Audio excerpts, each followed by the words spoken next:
Entonces, empezamos clase hoy, 11 de marzo. Bien.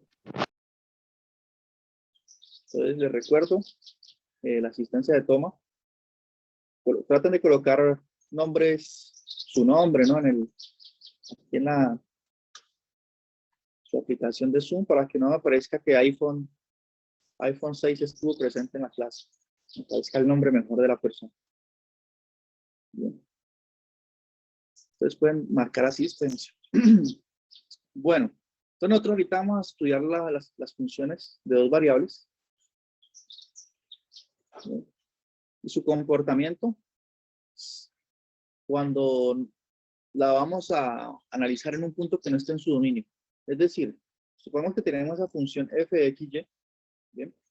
Que su dominio es una región, digamos, puede ser circular o puede ser, de hecho, una caja, un rectángulo. Supongamos que este es el dominio de esa función. ¿Bien? Y por aquí en esta esquina está el punto, digamos, un punto fijo aquí, llamémoslo x0, y sub 0, ¿listo?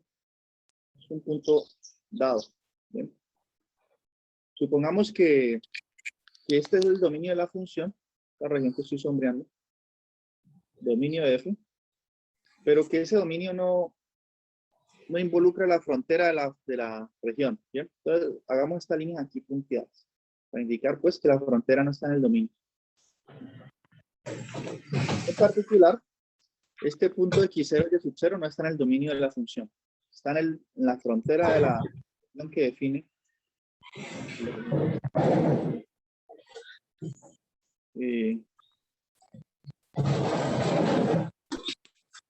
¿Quién tiene el micrófono por ahí encendido? Listo, entonces aquí vamos. Tenemos una función de dos variables. Grafiqué su dominio, que es una caja, un rectángulo, y no vamos a incluir el borde, ¿cierto? Entonces este punto x0 y sub 0, en principio no se podría evaluar en la función, porque se indeterminaría, ¿no?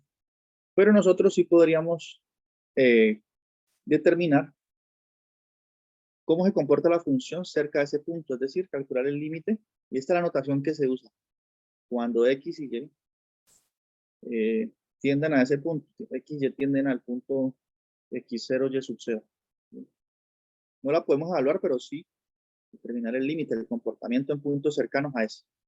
Entonces, esta es la notación que se usa, y aquí colocamos la función de dos variables. Generalmente el punto x0 y sub 0 no está en el dominio de la función. Generalmente.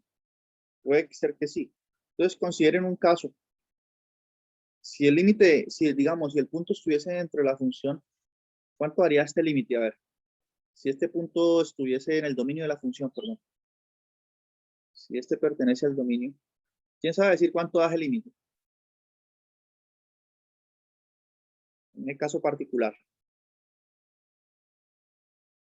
Pues como puedo hacer sustitución directa porque no es indeterminado, el límite daría f evaluada en x0 y sub 0, ¿sí o no?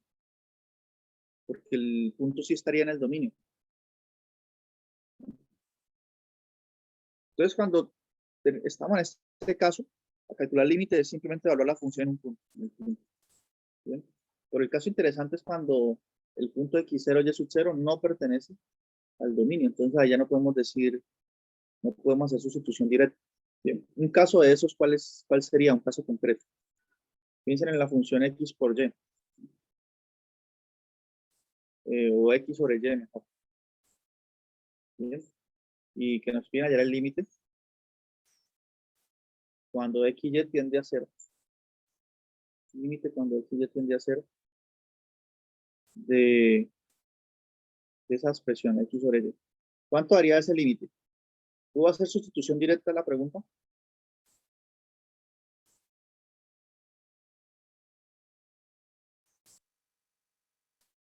¿O Nos toca, No, bro, si cómo? te termina, dice, se determina. indeterminaría. Y así, 1-0. También, Poco se ¿cierto? puede. También se determina. Entonces, ¿por qué se determina? Porque si sustituyo me haría 1 sobre 0. ¿Bien? Entonces, ese límite no lo podemos calcular haciendo sustitución directa. En este caso, el punto 1,0 no está en el dominio de la función, ¿bien? Pero nosotros podemos aplicar algunas técnicas para ver cuál es el comportamiento de la función cerca a este punto. Bien. Ahora, ¿será que esta función, cuánto es el límite cuando... Ya vimos que ese caso no lo podemos determinar ahorita, si se determina. Pero así, digamos, ¿cuánto va el límite cuando x tiende a 0,1?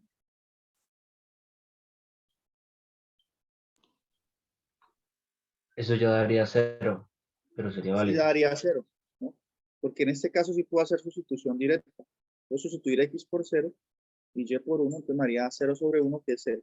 Entonces miren que tenemos un caso fácil de límite, que es en el que el punto en cuestión, en este caso el 0,1, está en el dominio de la función.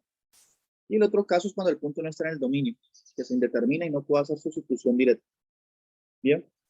Entonces, lo que nosotros estamos haciendo aquí, pues, es considerar el punto que no está en el dominio y evaluar la función en puntos cercanos a él. Entonces, la evalúo por aquí.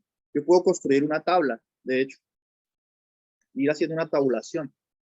Construyo la tabla y veo cómo se comporta la función a medida que me acerco a este punto que no está en el dominio.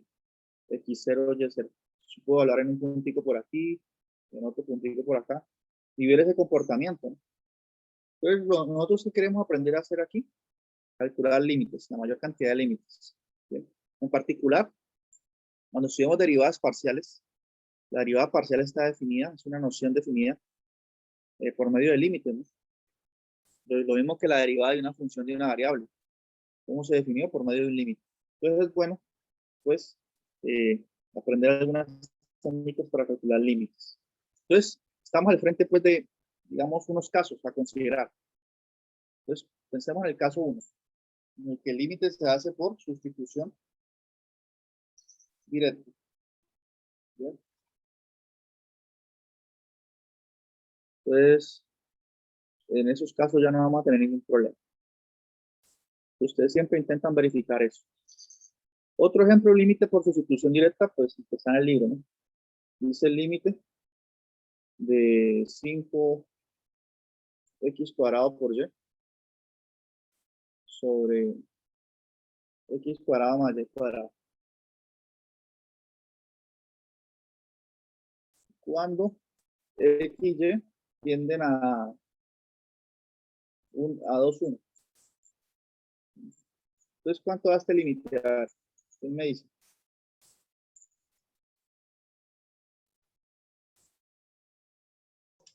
Cuando tiende a, Bueno, ¿a cuánto, profesor? a lo mejor coloquemos 1, 2, tal cual como está en el libro. Da 20 tercios. 20 tercios. Bueno, el hecho es que lo podemos hacer por medio de sustitución directa. Es un límite que no genera ningún dolor de cabeza. Porque lo importante es que el denominador no se indetermina cuando x es 1 y y es 2. Entonces me daría, por ejemplo, me daría 1 al cuadrado más 2 al cuadrado, que es 5. ¿Sí? 5 aquí. Era 5. Y el numerador me daría 5 por 2 a la 2 por 1. 2 a la 2 es 4, 4 por 2. Perdón. 5 por 1 al cuadrado por 2. Decide 5 por 1 por 2, 10. Entonces este límite da 2 simplemente. Miren que inmediatamente hago la sustitución, yo dejo de escribir el símbolo de límite, ¿no? Entonces este es un primer caso de límites fácil de calcular. ¿Bien? Ahora viene un caso en el que debo hacer el caso 2. Debo hacer alguna, digamos, no, en principio no puedo hacer sustitución directa, se determina, pero yo puedo hacer una factorización y una simplificación de la expresión y luego intentar sustitución directa de nuevo. Entonces puedo hacer factorizar, simplificar e intentar sustitución directa. Este es el segundo caso. Bien. Un límite de esas características, ¿qué forma tiene? Fíjense en este caso. Sería aquí. Permítanme. El límite cuando x y tienden a 0, 0. En el límite cuando x y tiende a 0, 0 de la siguiente función. Entonces aquí es bueno que ustedes sepan algunos casos de factorización, ¿no? Uno muy típico es la diferencia de cuadrados. Muchos ejercicios del libro requieren que ustedes hagan una factorización usando ese método. Diferencia de cuadrados. Entonces fíjense en esta función. X cuadrado menos y cuadrado sobre x más y. Claramente aquí no puedo hacer sustitución directa, ¿cierto? Porque se indetermina, me daría 0 sobre 0. Correcto. Entonces, permítame en un segundo. Tengo un problema con la batería aquí.